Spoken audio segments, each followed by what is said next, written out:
Just watch. The year I finally see all of the nominees before the ceremony will be my worst year predicting the winners.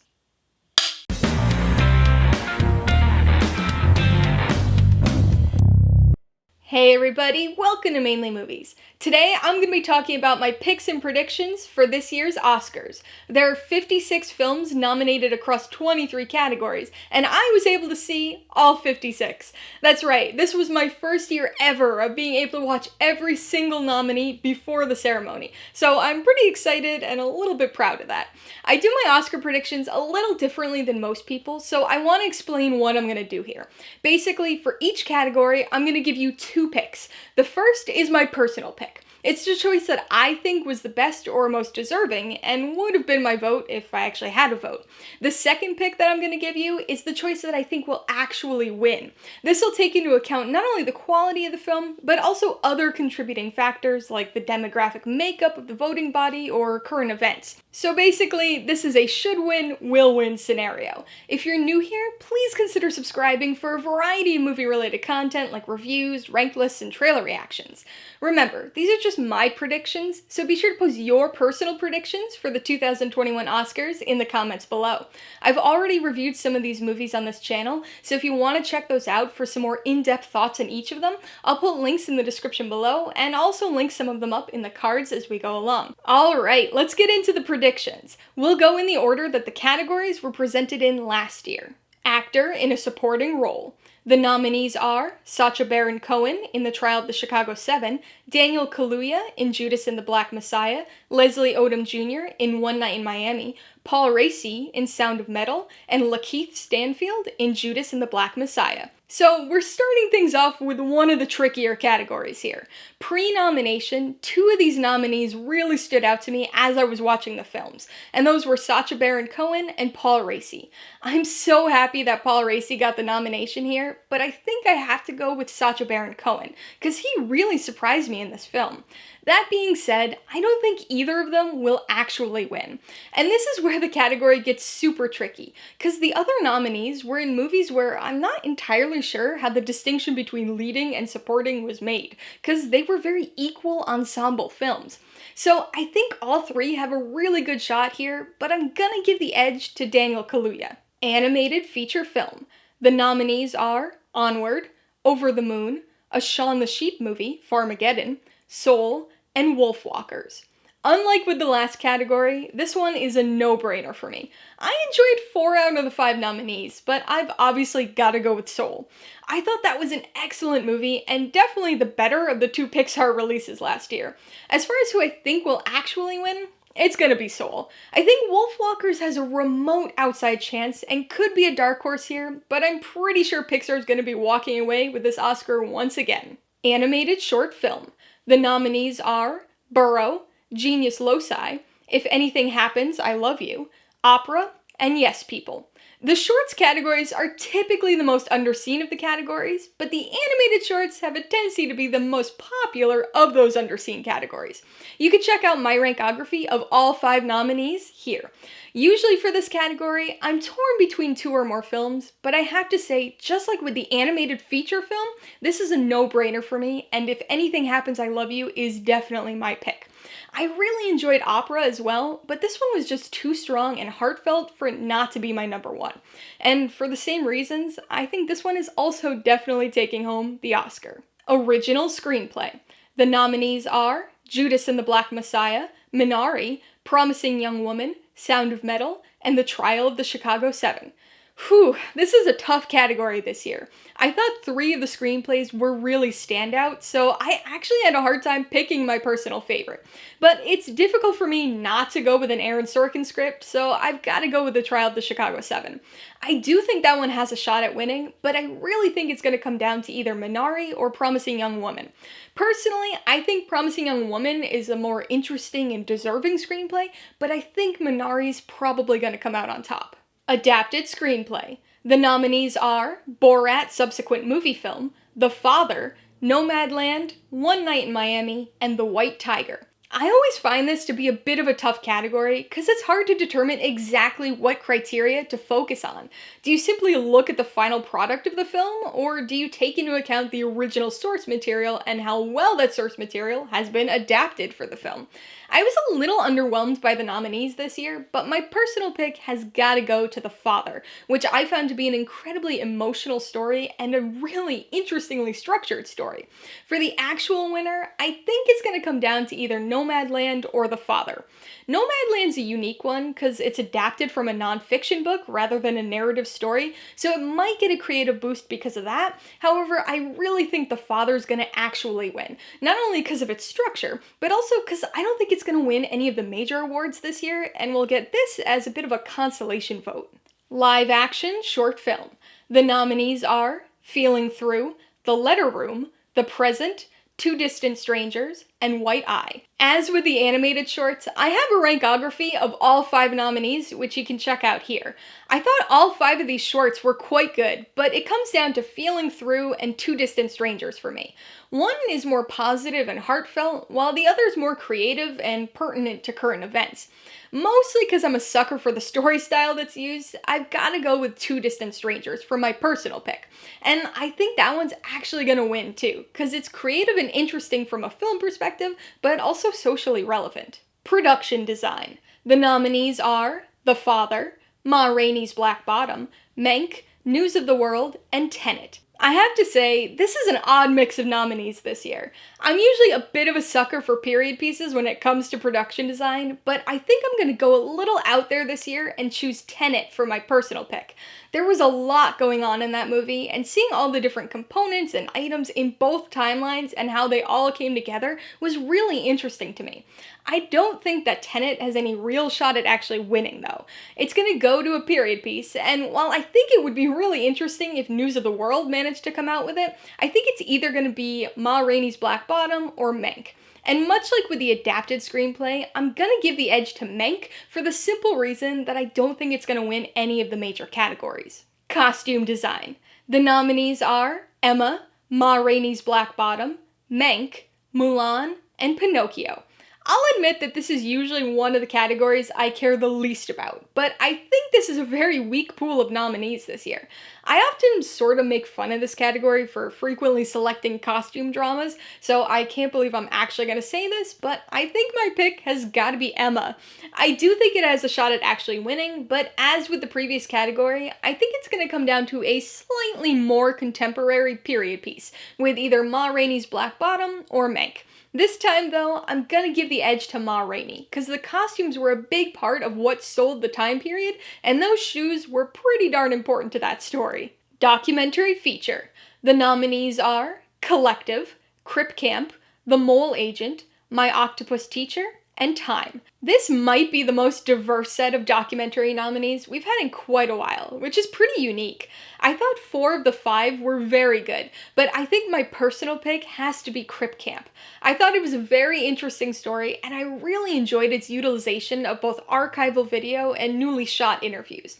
I do think it has a decent shot at actually winning, but I think Collective is going to be the Academy's choice. It's a tough documentary to watch, but it touches on a lot of things that are relevant everywhere, and are likely to resonate with people due to the shock value and emotion. Documentary short subject. The nominees are Colette, A Concerto is a Conversation, Do Not Split, Hunger Ward, and A Love Song for Latasha. Okay, so we've got the last of the shorts categories, and arguably the most underseen category of the entire ceremony. As with the other 2 shorts categories, you can check out my rankography of all 5 nominees here.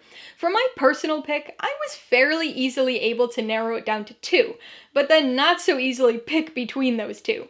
I really loved the style of A Love Song for Latasha, and I thought the story was really moving and important, but I think I have to go with Colette for my personal pick.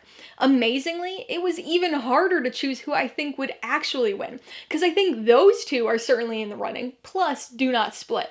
I wouldn't be at all surprised if any of those 3 took it home, but I'm gonna go with A Love Song for Latasha. It is a very important and timely message. It's easily the most creatively filmed short of the nominees, and I think it's one that balances its tone in a way that keeps it somber but not depressing. Actress in a supporting role. The nominees are Maria Baklava in Borat's subsequent Moviefilm, Glenn Close in Hillbilly Elegy, Olivia Colman in The Father, Amanda Seyfried in Mank, and Ye Jung-yoon in Minari. This is a very unusual mix of nominees, and there were two that stood out to me when I watched the film's pre-nomination. I think Olivia Colman did an excellent job, though much like with actor in a supporting role, I'm not really sure how the distinction between supporting and leading was chosen here, because I feel like she should have gotten leading role credit for this film. So in terms of a truly supporting role, my pick has gotta go to Ye Jung-yoon. She was the heart of Minari for me, and was what really made that film enjoyable. In terms of the actual winner, I think there are a few who are realistically in the running, but I truly think Ye Jung-yoon is going home with that Oscar. Sound. The nominees are Greyhound, Mank, News of the World, Soul, and Sound of Metal. So this is our big category change this year. Rather than having two different sound categories, sound editing and sound mixing, the Academy made the decision to merge them into one single sound category. I'm not a big fan of that decision, but it does make choosing a little bit easier this year.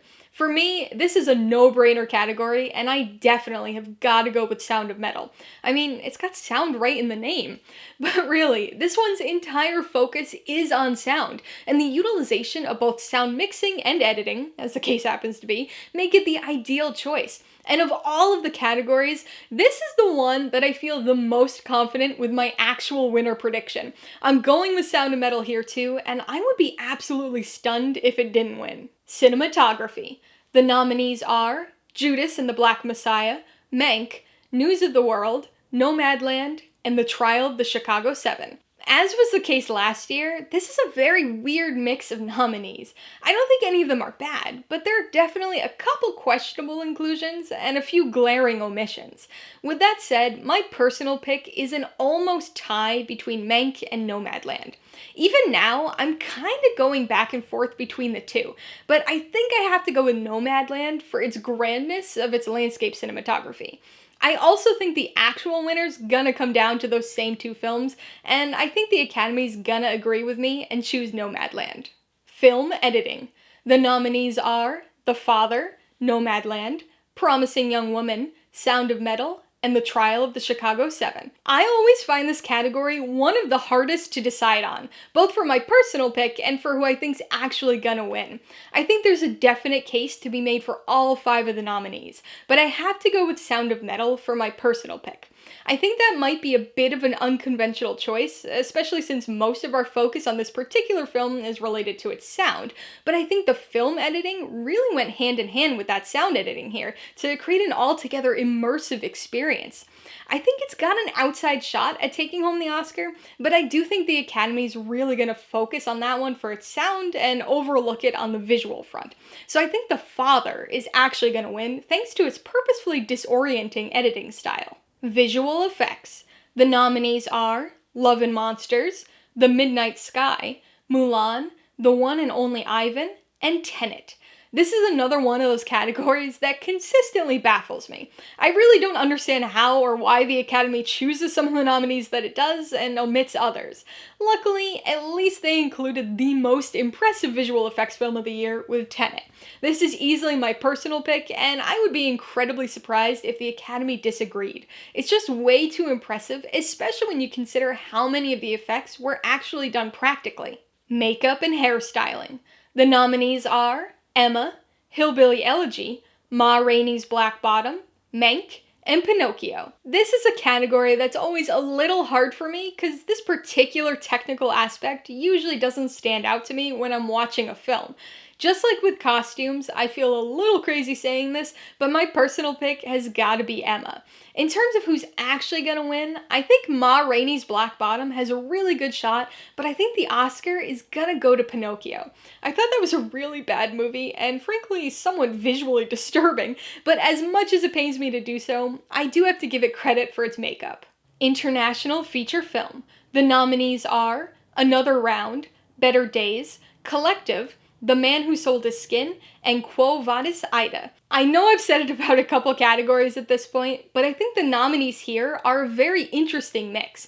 We've got a fairly lighthearted film, a few socially conscious message movies, and even a documentary, which is pretty unique to see, especially given that that particular film is also nominated in the documentary feature category. There were things that I liked about all 5 of these films, but my personal pick is easily Quo Vadis Ida. That one completely blew me away, and I'm kind of sad to see that almost nobody's talking about it. As for the actual winner, I think this category is basically completely up for grabs. I could see any one of these films winning. Collective has a really good chance, but I think it's going to take home the documentary feature Oscar, so it won't be getting this one. Another Round is probably the popular choice here, but I'm actually going to go with Quo Vadis Ida for my actual pick. Probably a bit of an outside choice, but I think the Academy's gonna see what I saw in this one. Original Score. The nominees are Da 5 Bloods, Mank, Minari, News of the World, and Soul. We're finally to the music categories. And just like last year, of all 23 categories, I think this one has the most egregious omission, and the score for Tenet definitely belongs on this list. That being said, I actually really enjoy all 5 of the scores that did get nominated. They each have a sound that really fits their respective films, but my personal pick has to go with Soul and its unique blend of jazz and sort of ethereal electronic music. I could see this Oscar going to any of the 5 nominees, but I think it's going to come down to either Minari or Soul, and I think the edge is going to go to the music-centric film. Original Song. The nominees are Fight for You from Judas and the Black Messiah, Hear My Voice from The Trial of the Chicago 7, Husavik from Eurovision Song Contest, The Story of Fire Saga, Yossi from The Life Ahead, and Speak Now from One Night in Miami. This is always a bit of a frustrating category for me, because as much as I love music, I really wish there was a stipulation that the nominated songs had to actually be part of the film, rather than thrown in during the end credits. None of the songs are really my preferred style of music, which isn't a surprise, because these nominees never seem to be, but for my personal pick, I actually have to go with Husavik. I definitely didn't think I'd be campaigning for Eurovision to win an Oscar, but here we are. I honestly do think it has a shot at actually winning, because I think it's the best song of the bunch musically speaking, but I think it's going to come down to either Yossi or Speak Now. I think they're pretty evenly matched, but I'm predicting that it's going to go to Speak Now, mostly as a bit of a consolation prize, since One Night in Miami probably isn't going to win in any of the other major categories it's nominated for. Directing. The nominees are Another Round, Mank, Minari, Nomadland, and Promising Young Woman. We've actually got a refreshing amount of diversity in this year's directing nominees. For my personal pick, I've got to go with Promising Young Woman. This was Emerald Fennell's directorial debut, and I think she did a fantastic job with this movie. As far as who I think will actually win, it's going to come down to 3 movies: Minari, Nomadland, and Promising Young Woman. I think all 3 have a decent shot at it, but it's probably going to end up being a close 2-way competition between Minari and Nomadland, and I'm going to give the slight edge to Chloe Zhao and Nomadland. Actor in a leading role. The nominees are Riz Ahmed in Sound of Metal, Chadwick Boseman in Ma Rainey's Black Bottom, Anthony Hopkins in The Father, Gary Oldman in Mank, and Steven Yeun in Minari. I think this slate of nominees is so much better than last year's, and I can understand why all 5 of these guys are up for Best Actor. I think they all did a really good job, but my personal pick definitely has to go to Riz Ahmed. His performance was so believable and really helped to contribute to the immersiveness of that film, because you could imagine yourself in his shoes. I think all 5 of the nominees are deserving of the Oscar in this category, but I really think Chadwick Boseman is actually going to win. He gave a really good performance, and the fact that this is going to be a posthumous award is going to put him on top. Actress in a leading role. The nominees are Viola Davis in Ma Rainey's Black Bottom, Andra Day in The United States vs. Billie Holiday, Vanessa Kirby in Pieces of a Woman, Frances McDormand in Nomadland, and Carey Mulligan in Promising Young Woman. Following suit with Best Actor, I found this set of nominees to be a pretty big improvement upon last year's. I'm always impressed by Frances McDormand, but I think I have to go with Carey Mulligan for my personal pick. Her role was so much more complex and nuanced than I expected it to be, and she was easily the best thing about that movie. And we're talking about a very good movie. I do think that both she and Viola Davis have a decent chance of winning, but my bet's on Frances McDormand. As per usual, she was perfectly cast, and I couldn't imagine anybody else in that role. Best Picture. The nominees are The Father, Judas and the Black Messiah, Mank, Minari, Nomadland, Promising Young Woman, Sound of Metal, and The Trial of the Chicago 7. Here we are, the big one that everybody's been waiting for. For the first time in a number of years, I actually really enjoyed every single nominee. So that makes it a little tough for me to pick here. There were things I liked about every single one of these movies, and I think all of them could be deserving of the Oscar for different reasons. So for my personal pick, I guess I just have to go with the one that I enjoyed the most, and that was The Trial of the Chicago 7. As far as the actual winner, I think it's going to be a bit of a toss-up among about half of the nominees. I do think it could go to any one of them, but my guess is it's going to come down to either Minari or Nomadland, both of which would be of historic significance.